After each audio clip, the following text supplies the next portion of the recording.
Morning students, in our previous lecture we have studied about the various concentration units to represent the concentration of a solution. Now in my next lecture I am taking the vapor pressure of the liquid. What do you mean by vapor pressure of the liquid? The pressure exerted by the vapors on the surface of liquid at equilibrium and at a certain temperature. Suppose we are heating a liquid in a container which is covered with a plate. Then we observe that after some time liquid starts to convert into vapors and some of the vapors start to condense at the lower surface of the plate. Means there are two processes are taking place simultaneously. One is evaporation and one is condensation. When some of the vapors are getting condensed here, some of the vapors return back towards the surface of the liquid and exerts a pressure on the surface of liquid. This pressure is called vapor pressure. In 11th class we have studied about equilibrium, when the rate of forward reaction becomes equal to the rate of backward reaction. Means when two processes takes place simultaneously with the same rate, then this state is known as equilibrium state. So what do you mean by the vapor pressure? The vapor pressure means the pressure exerted by the vapors on the surface of a liquid at equilibrium and at a certain temperature. That pressure is known as vapor pressure of that liquid. Here two processes are taking place simultaneously. One is evaporation and another one is condensation. When the rate of evaporation becomes equal to the rate of condensation, then an equilibrium will establish here, and at equilibrium the remaining vapors will exert a pressure on the surface of the liquid. Then this pressure is known as vapor pressure of the liquid. So what do you mean by vapor pressure of a liquid? It is the pressure exerted by the vapors on the surface of a liquid at equilibrium and at a certain temperature is called vapor pressure of liquid. Now our next topic is Raoult's law for the vapor pressure of solution. Raoult's law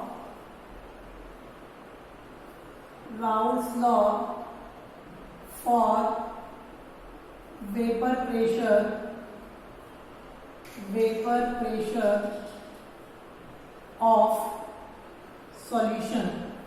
Vapor pressure of solution. You know very well solution has two components. One is solute and another one is solvent. The component which is present in less proportion is called solute, and the component which is present in large proportion is called solvent. Now this solute is of two types. One is called non-volatile solute. There are two categories of solute. One is non-volatile solute and another one is volatile solute.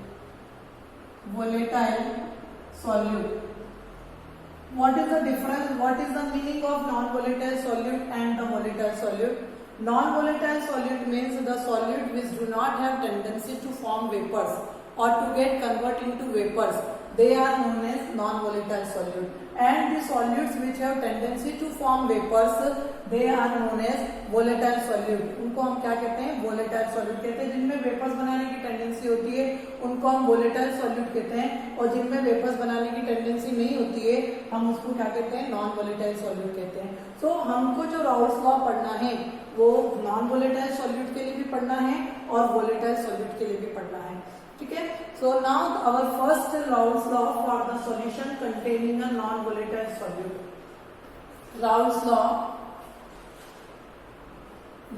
law for solution containing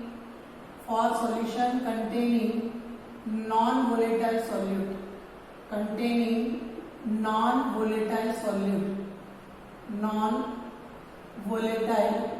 Solute. According to Raoult, whenever a solution containing a non-volatile solute, then at a certain temperature, vapor pressure of solution will be equal to partial vapor pressure of solvent. Partial vapor pressure of solvent. Now what does it mean? Whenever we heat the solvent alone, means whenever we heat pure solvent, under such condition its vapor pressure is called vapor pressure of pure solvent. Since we are talking here about solution, means the solvent is present in the solution. So in case of solution, the vapor pressure of solvent is pronounced as partial vapor pressure of the solvent. Why? Because the solvent is present in the solution, and vapor pressure of solution is represented by P solution, while the partial vapor pressure is represented by PA. In whole of the solution chapter, there are two symbols are used, A and B. Whenever there is A, it means they are talking about solvent, and whenever there is B, it means they are talking about solute. So here PA means partial vapor pressure of solvent, and P solution is partial vapor pressure of the solution. So what is Raoult's first law? When the solute is non-volatile in nature, according to Raoult, whenever a solution containing a non-volatile solute, then at a certain temperature, the vapor pressure of the solution will be equal to the partial vapor pressure of solution. Means P solution will be equal to PA. Now, how much is the partial vapor pressure? So, the partial vapor pressure of the solvent is always directly proportional to the mole fraction of solvent in the solution. Means the number of moles of solvent in the solution. If greater is the number of moles of solvent in the solution, means greater is the mole fraction of the solvent, then greater will be the partial pressure of the solvent, and if greater is the partial pressure of the solvent, means more will be the vapor pressure of the solution. Why? Because the partial vapor pressure of solvent is equal to the vapor pressure of solution. Means the partial vapor pressure of solution, pure solvent depends on the mole fraction of the solute, mole fraction of the solvent. Now again, if the solvent is pure, in case of pure solvent, P naught A means vapor pressure of pure solvent. P naught A means vapor pressure of pure solvent will be directly proportional to mole fraction. Means P naught A will be equal to K into XA, where K is a proportionality constant. Since the solvent is pure, it means XA is equal to 1. So P naught A will be equal to K. Now we know that, but according to Raoult,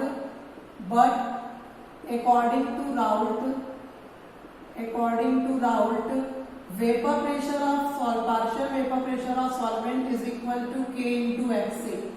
I am putting value of K here.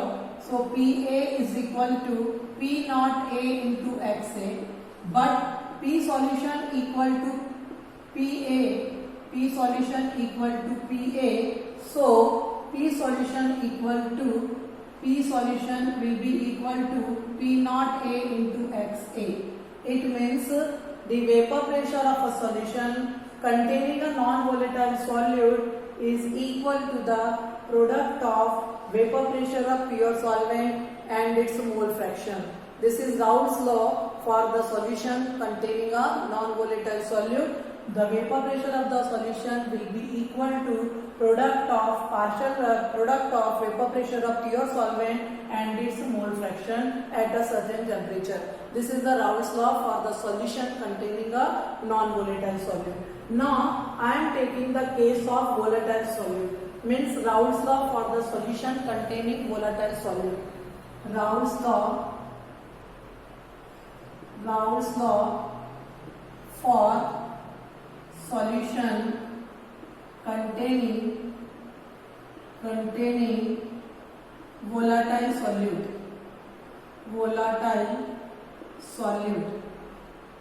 I have taught you volatile solute means solute have tendency to form vapors. Means the solute will also form vapors. So here in case of volatile solute, whenever we will talk about vapor pressure of solution, we will also consider vapor pressure of the solute. Why? Because solute is volatile here in nature. So whenever a solution containing a volatile solute, then according to Raoult, the vapor pressure of solution will be equal to partial vapor pressure, sum of partial vapor pressure of solvent and partial vapor pressure of solute. Here P solution is vapor pressure of solution, PA is partial vapor pressure of solvent, and PB is partial vapor pressure of solute, and this vapor pressure of solution will be equal to sum of partial vapor pressure of solvent and partial vapor pressure of solute. Means solute is also have tendency to form the vapor. But again we know that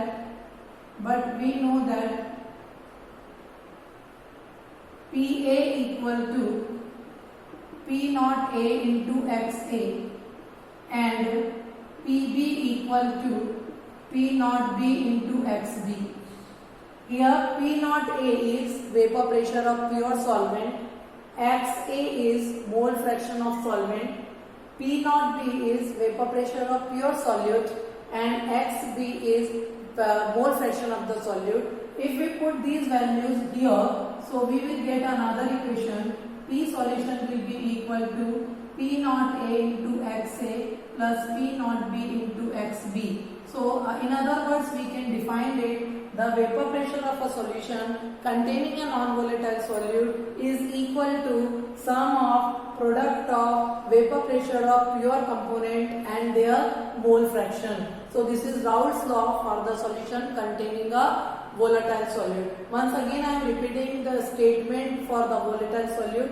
At a certain temperature, the vapor pressure of a solution containing a volatile solute is equal to the sum of partial vapor pressures of their component. Or in other words, we can say at a certain temperature, the vapor pressure of a solution containing a volatile solute is equal to the sum of product of vapor pressure of pure component and their mole fraction. So this is the Raoult's law for the solution containing a volatile solute.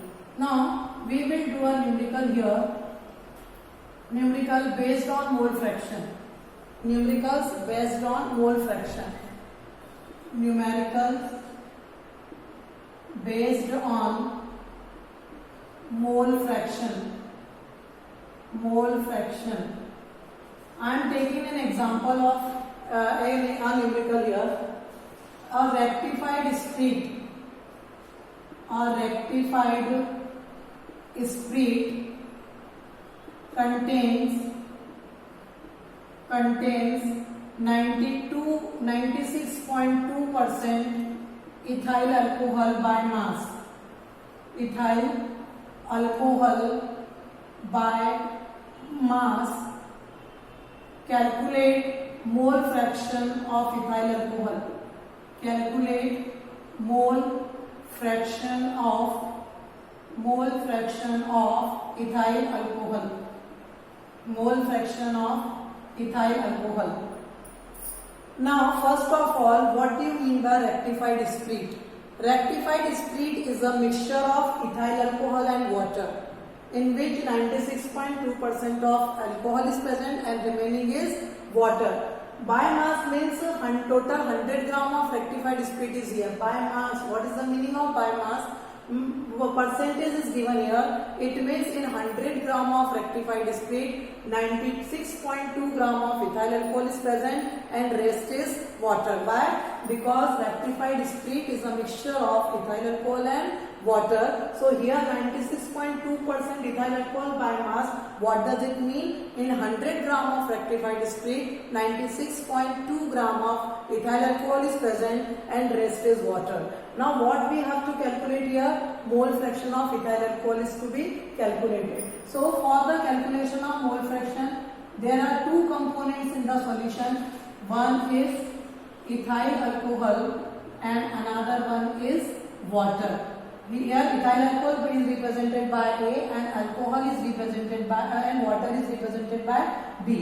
Weight of ethyl alcohol is 96.2 and molecular mass of ethyl alcohol C2 H5OH. Ethyl alcohol is 46. So we will calculate number of moles. Na equal to 96.2 divided by 46. Similarly, mass of water WB 100 minus 96.2 means how much will be there? 0.8.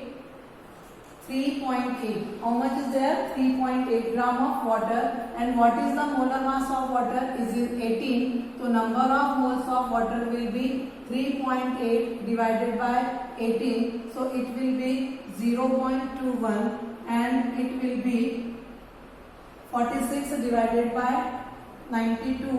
96, 2 2 are 4, 2 3 are 6, 2 4 are 8, 2 8 are 16, 2 1 are 2. So it will also be 2.09. 2.09. This is the number of moles of ethyl alcohol and this is the number of moles of water. Why we are calculating number of moles of alcohol and water? Because in case of mole fraction, we always require number of moles of the component. So whenever we are going to calculate the mole fraction, first of all we have to calculate the number of moles of each and every component. Then after we will calculate mole fraction. So here the number of moles of ethyl alcohol is 2.09 and the number of moles of water molecule is 0.21. Now I am going to calculate mole fraction of ethyl alcohol. Mole fraction of ethyl alcohol. So mole fraction of ethyl alcohol. Mole fraction of ethyl alcohol. Ethyl alcohol means XA will be equal to Na divided by Na plus Nb. Na means 2.09 and Na plus Nb 2.09 plus 0.21. So 2.09 divided by 2.30.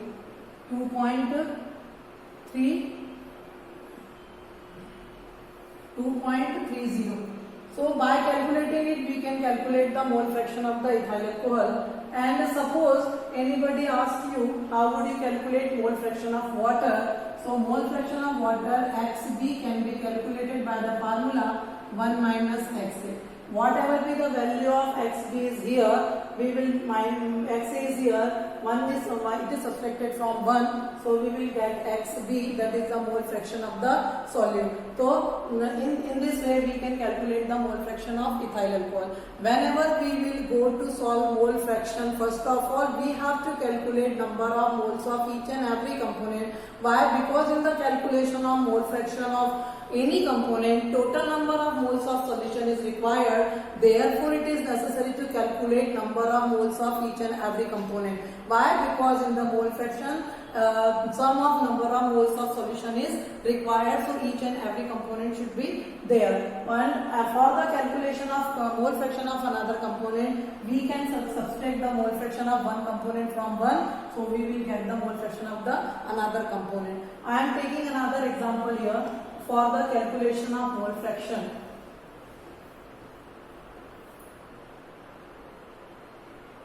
Twelve gram of urea is dissolved in 90 gram of water.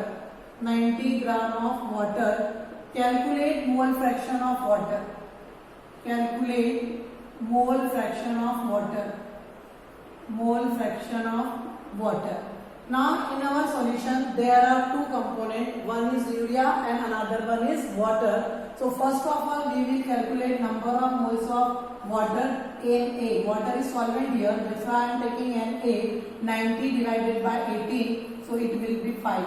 And similarly we will calculate number of moles of urea, means 12 divided by 60. Molar mass of urea is 60. 12 and 12, 12 by 60, it will be 0.2. Now we have to calculate the mole fraction of water, means Xa. So Xa will be calculate Na divided by Na plus Nb. Na, what is the value of Na? It is 5. And what is the value of Na plus Nb? 0.2. So 5 divided by 5.2 means 50 divided by 5.2. In this way we can calculate the mole fraction of the water. Now it is sufficient for today. Thank you very much.